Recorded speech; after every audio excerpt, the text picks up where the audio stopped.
السلام عليكم حبايب قلبي، ازيكم عاملين ايه؟ يا رب تكونوا بألف خير. يوم جديد وفيديو جديد. النهارده هنعمل مع بعض الممبار. احنا عارفين بقى كل سنه وانتم طيبين، العيد الكبير قرب وناس كتير مننا بتعمل الحاجات دي وبتحب الحاجات دي. انا من الناس اللي بتحب الحاجات دي، بتحب الممبار والفشه والكرشه ولحمه الراس وحلويات المطبخ دي كلها.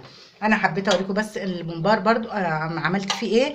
غسلته زي ما بنغسله بالطريقه المعتاده بتاعتنا، وحكيته وغسلته بدقيق وملح، دعكته بدقيق وملح كويس قوي من بره ومن جوه، وبعدين نقعته في ميه وليمون، مش ميه وخل، ميه وملح وليمون. الخل بيخلي حته الممبار تكرمش كده ويبقى شكلها مش حلو. انا نقعت في خل وليمون، في ملح وليمون وميه، وبعد كده رجعت شطفته من الميه ملح وليمون. زي ما انتم شايفين الميه بتاعته اهي، شايفين الممبار، شايفين الميه، شايفين الميه اهي زي ما انتم شايفين كده. انا بحب يعني الاقي الميه بتاعت الحاجات بتاعتي تبقى كده بيضه كده، يعني ده دليل ان هي ما فيهاش اي ريحه زفاره ولا ليها اي حاجه. خاصه الحاجات دي الممبار والفشه والكرشه ولحمه الراس، الحاجات دي بتبقى محتاجه عنايه شويه في الغسيل والتنظيف علشان ما يبقاش فيها اي ريحه زفاره. هحطه في مصفى. انا بس حبيت اوريكم شكله وهو في الميه منقوع، وحبيت اقول لكم بلاش الخل يا جماعه. تسلمي لي يا يارا، تسلمي لي يا عسل. هروح اصفيه في مصفى ونشوف بعد كده هنعمل ايه. حبيبي هنبتدي بقى نعمل ايه الصلصه او التخديعه بتاعت الممبار. انا كنت عملته معاكم قبل كده على القناه، بسم الله الرحمن الرحيم، بس كنت عاملاه ني في ني ومن غير خضره. النهارده انا هعمله بتسبيكه زي بتاعت المحشي، وهحط له خضره وهزود فيه الخضره. سمي الله كده بس الزيت يسخن. عايزه اقول لكم ان انا النهارده بعمل الممبار والفشه مع بعض مع ورق عنب، لان الانسه سما طالبه ورق عنب، فقالت طالما هتعملي الممبار اعملي لي ورق عنب. هي ما بتحبش الفشه بس بتحب الممبار.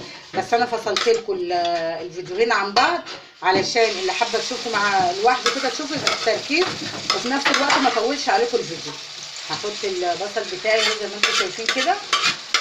فانا عملت لكم كل فيديو لوحده، يعني فصلتهم عن بعض زي ما احنا متعودين مع بعض. انا ما بحمرش البصل، انا بشوحه بس لانه هيديني تسكيره حلوه قوي. يعني البصل ما بيبقى متشوح يديني تسكيره حلوه. انا عندي الصلصه متسبكه وجاهزه، يعني ما في الحله انا مسبكاها. شيل بس كده، ده البصل القديم دي. بصوا حبايبي، انا طلعت ريحه البصل بس زي ما قلت لكم. حتى لو بخدع انا ما بحمرش، ما بديش لون، انا بشوح بس. نكمل ليه كده. انتوا شايفين الصلصه بتاعتي اهي محضراها، لونها احمر وجميل. وطبعا انتوا كلكم عرفتوا السر من ساعه ما فتحنا القناه ايه اللي بيديها اللون، وتيتا طبعا ما بتستغناش عنه في اي اكلات او عصير. البنجر. حبايبي انا فضيت الصلصه اللي كانت في الحله، بس لقيتها قليله شويه، لان زي ما قلت لكم هعمل محشي ورق عنب. فجبت كيسين صلصه جاهزين من الديب فريزر، حطيتهم اهو، وهقفل عليها لما تتسبك خالص، وبعدين نشوف هنعمل ايه. بتاعتي اهي بتاعت المحشي الممبار زي ما انتم شايفين. هاخدها واروح بقى عند الرز. بصوا حبايبي، وده ورق العنب اللي انا قلت لكم عليه، اللي الانسه سما بتحبه. سما بتعشق حاجه اسمها ورق عنب. انا بموت فيه، عشان كده قلت لتيتا اعمله لي النهارده عشان ما بحبش الفش. وانا هعمله لك يا سمسمه. هنحط الرز ده طبعا مش للممبار كله، الرز ده لورق العنب المثلث سلمى بارك والممبار. عايزه اقول لك بس نحط الصلصه عشان الحله سخنه.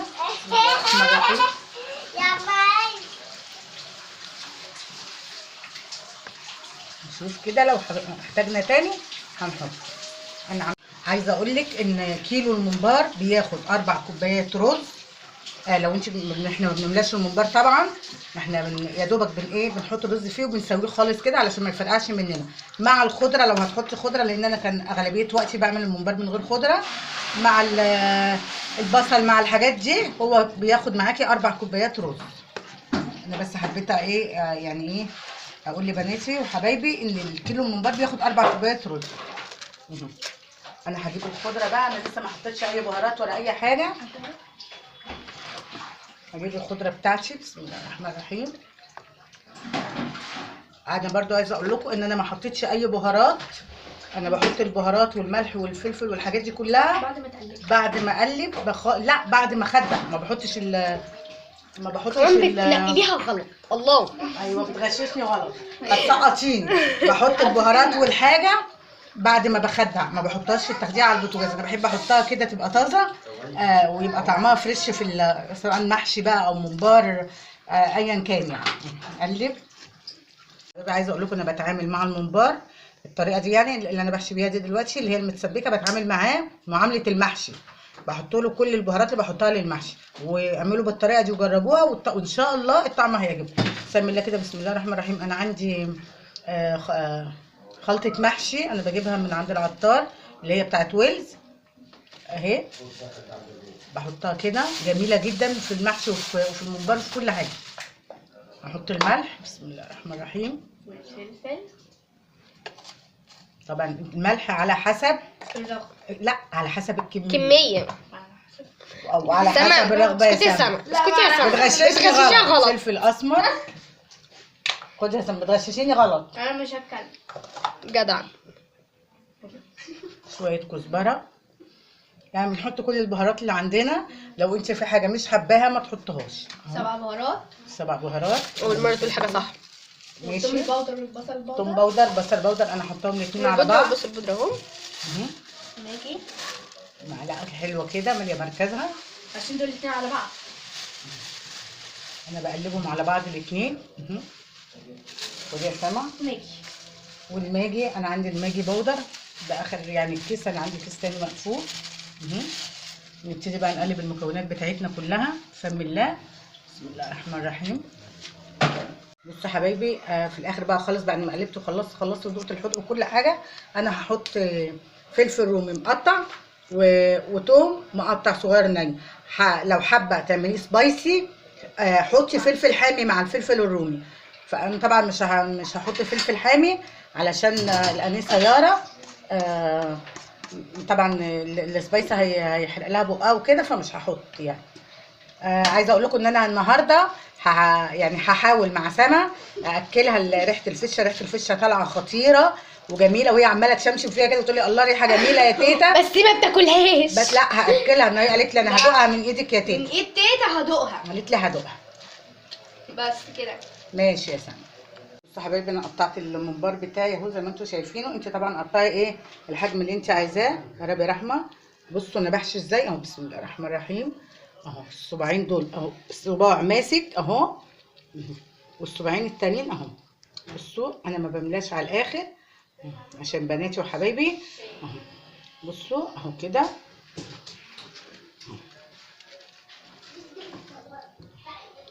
اهو زي ما انتم شايفين كده اهو.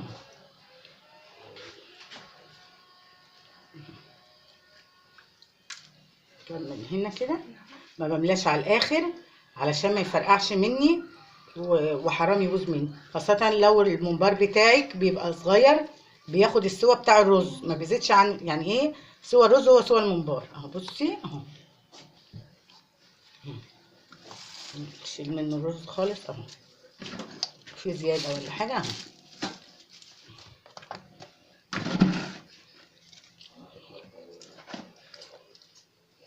نضفته وحطيته. نعمل واحدة كمان. بسم الله الرحمن الرحيم عشان بنوتاتي حبايبي يدعوا لي وهم بيعملوا. يا رب الخلطة تسلمي لي يا رب، يا رب بس ايه الخلطة بتاعته تعجبكم ان شاء الله تجربوه ويطلع طعمه حلو. نعم يا يارا. تسلمي لي يا يارا، تسلمي لي يا عسل. انت على فكرة يا جماعة يارا دي البونبوناية بتاعتي اللي ملازماني. نعم نعم. ايه ده يارا اختفت. نعم قولي. نعم. ينفع اتكلم معاهم؟ اتكلمي معاهم. يارا يا جماعه عايزه تتكلم معاكم. يا جماعه عاملين ايه؟ نزلني وانا بصوا يا حبايبي اهو، انا هكمل الكميه بنفس الطريقه ونشوف بعد كده هنعمل ايه. يا جماعه بصوا يا حبايبي، انا خلصت حشيت الممبار وهحط الميه بتاعته زي ما انتم شايفين. هحط له حبهان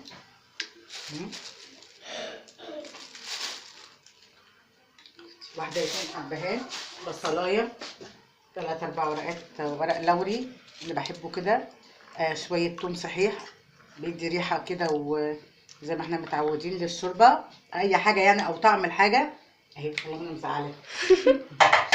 شويه فلفل اسمر وشويه ملح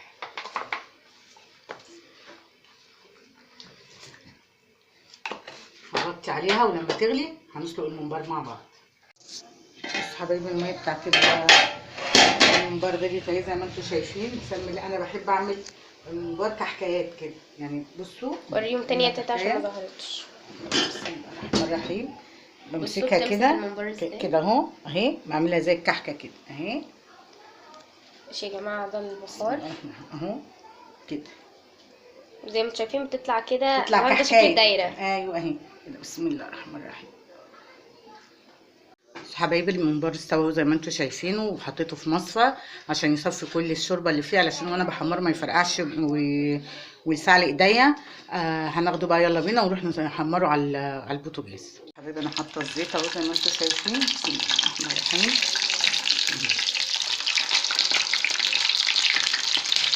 برضه هقول لك خلي بالك، لان هو وارد يطرطش ووارد يفرقع، فلو معاكي بجهات صغيره او ولاد صغيره زي الانسه يارا كده خلي بالك منهم. وبكده يا حبايبي يبقى برضو الممبار بتاعنا خلص، وورق العنب زي ما انتم شايفين كده اللي انا طلبته مخصوص واتعمل لي. ده حبيب سما روحها في ورق العنب. لو عجبكم الفيديو وعجبتكم الطريقه ما تنسونيش في اللايك والشير والتعليقات والاشتراك في القناه وتفعيل الجرس عشان يوصل لكم مننا كل جديد. وان شاء الله نتقابل في فيديو جديد. والسلام عليكم ورحمه الله وبركاته.